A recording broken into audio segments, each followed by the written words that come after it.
Hello my all dear students of fourth class English की last video में हमने हमारा लेक्चर 8 कंप्लीट किया था and today we will complete our chapter. Starting करते हैं थिंक एंड शेयर से। In this book you have learn stories about many people and the qualities that make them stand out. Example Amrita Bishnoi who like Malala stood for her rights. आपने English की book में बहुत सारी ऐसी stories पढ़ा है जिसमें हमने काफ़ी लोगों के बारे में जाना, उनकी क्वालिटीज़ के बारे में जाना। ठीक है, जैसे कि हमने वॉल्यूम 1 में पढ़ा था अमृता बिश्नोई के बारे में, है ना, द ट्री हगर्स में, जो बिल्कुल मलाला की तरह था कि उन्होंने अपने हक के लिए लड़ा था। Reread the story, The Tree Huggers and Malala Yousafzai's speech at the United Nations। आपको ये दोनों स्टोरीज फिर से पढ़ना है। Of these two women again, okay, फिर से पढ़ना है आपको ये वुमेन्स के बारे में। Make a list of common qualities that both these women share, और आपको कॉमन क्वालिटीज़ बताना है इन दोनों वुमेन्स की। Discuss with your partner why did they stand for, आपको फिर ये डिस्कस करना है कि उन्होंने क्या किया था, what is the difference between them, और उनके बीच में डिफरेंस क्या था। ओके, फिर आप देखेंगे थिंक एंड राइट। यहाँ आपको क्या करना है, स्पीच राइटिंग आपको बता रहा है जो आपको लिखना है पहले। A speech is written to convey a message to your audience, to inform people, to give an opinion और to make an impact on people. Speech क्या होती है, स्पीच इसलिए लिखी जाती है ताकि हम लोगों को अपने मैसेज बता सकें, मैसेज से कन्वे कर सकें अपनी ऑडियंस को, किसी चीज़ के बारे में उन्हें इन्फॉर्म कर सके, अपना ओपिनियन दे सके, लोगों पे अपनी छाप छोड़ सकें। ओके, लेट्स ट्राई 9 में आपको ये करना है। Write a speech in your notebook in about 80-90 words about one of the Nobel laureates. Include the answer to below question in your speech. देखो, आपको स्पीच लिखना है किसी ऐसे पर्सन का जिसे नोबल प्राइज़ मिला हो, ओके, और आपको यहाँ से स्टार्ट करना है। A Nobel laureate when and why did that person get the Nobel prize, सबसे पहले उस पर्सन को नोबल प्राइज़ क्यों मिला। फिर हाउ डिड ही और she contribute to the society, उसको जो मिला तो उसने कैसे अपनी सोसाइटी को क्या चीज़ कंट्रीब्यूट किया। Why I like that person, हमको वो पर्सन क्यों पसंद है। Who gets a Nobel prize, किसको नोबल प्राइज़ मिला। हु इज़ दैट पर्सन, वो पर्सन कौन था। आपको मैंने ये सारे क्वेश्चंस को अपनी अपनी स्पीच में इस पर्सन के बारे में ये सारी चीज़ें इंक्लूड करके लिखना है। Okay, you must start like this, और स्टार्ट कहाँ से करेंगे। Today I am going to tell you about a great personality who won a Nobel prize, his her name is. आपको लिखना है, यहाँ से स्टार्ट करना है कि यहाँ से आप शुरू करेंगे कि मैं आपको एक बहुत ग्रेट पर्सनालिटी के बारे में बताना चाहता हूँ जिन्होंने नोबल प्राइज़ जीता, उसका नाम है। ओके, ऐसे करके आप करेंगे। फिर है आपका लेट्स कनेक्ट। तो देखते हैं लेट्स कनेक्ट में क्या है। The Nobel prize is awarded to man and women from all corner of the globe for outstanding achievements in physics, chemistry, physiology और medicine, literature and for work in peace. दुनिया भर के लोगों को, man को, वुमेन को, सबको Nobel prize मिला है अचीवमेंट्स के लिए, फिजिक्स में, केमिस्ट्री में, फिजियोलॉजी, मेडिसिन, लिटरेचर और जो शांति के लिए जो काम होते हैं, पीस के लिए, उन सब के लिए। Okay, the foundation for the prize was laid in 1895 when Alfred Nobel wrote his last will, leaving much of his wealth to the establishment of the Nobel Prize।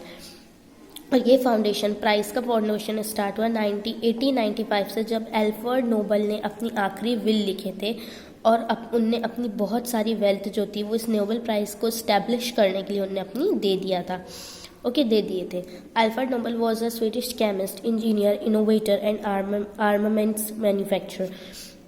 Alfred Nobel जो थे वो chemist थे, engineer थे, innovator थे, armed manufacture थे, Swedish के। Okay, in his will he wrote, gave prizes to those who during the preceding year shall have conferred the greatest benefit to mankind। उन्होंने अपने विल में लिखा था कि ये प्राइजेस उनको देना जिन्होंने हमारे देश को आगे बढ़ाया है, कंट्रीब्यूट किया है इंसानियत को बढ़ाने के लिए। ओके, फिर आप आगे पेज टर्न करके देखेंगे। There are the names of the Indians who have received the Nobel Prize। यहाँ नाम दिए हैं नोबेल प्राइज विनर्स के। कैलाश सत्यार्थी, पीस 2014, कैलाश सत्यार्थी को मिला था पीस के लिए 2014 में। फिर वेंकटरमन रामकृष्णन, केमिस्ट्री 2009, वेंकटरमन रामकृष्णन को केमिस्ट्री के लिए मिला 2009 में। अमर्त्य सेन, इकोनॉमिक साइंस 1988, अमर्त्य सेन को इकोनॉमिक साइंस के लिए 1988 में मिला। 14th Dalai Lama, born in Tibet, China, peace 1889, Dalai Lama 14 Dalai Lama को मिला जो कि चाइना के हैं, पीस के लिए मिला उन्हें 1889 में।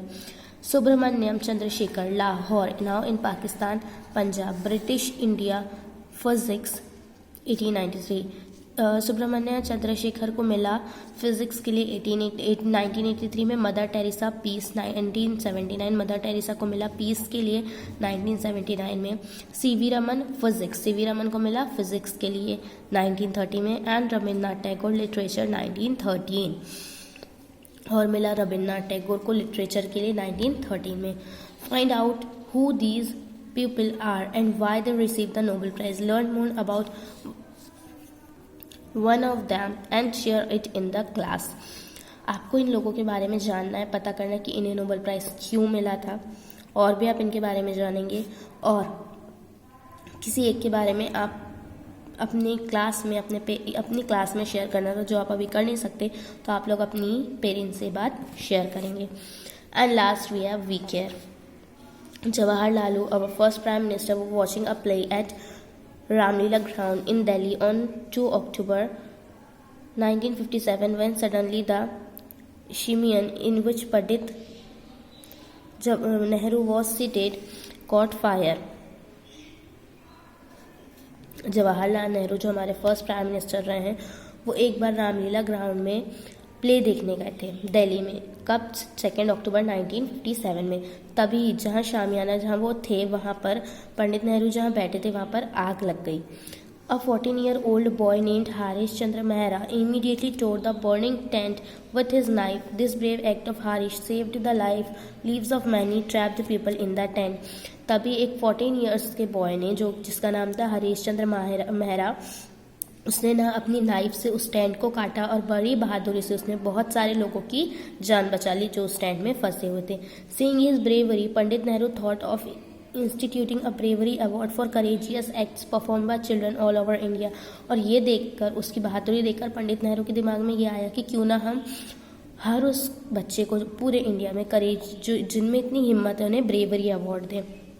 On 4 February 1958, Harish was given the first National Bravery Award by Pandit Nehru. Nowadays, the children are presented this award on the Republic Day. और 14 February 1958 को हारिश को सबसे पहला national bravery award Pandit Nehru के द्वारा दिया गया. और अब हर रिपब्लिक डे पर ऐसे बच्चों को ये अवार्ड्स दिया जाता है जो बहुत ब्रेव होते हैं.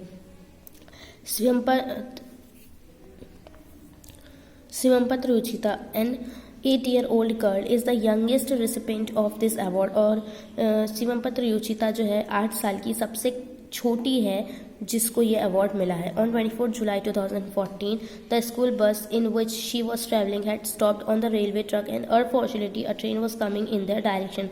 She immediately pushed her 2 schoolmates out of the bus window and managed to jump out of the bus. She was awarded for her great presence of mind and courage.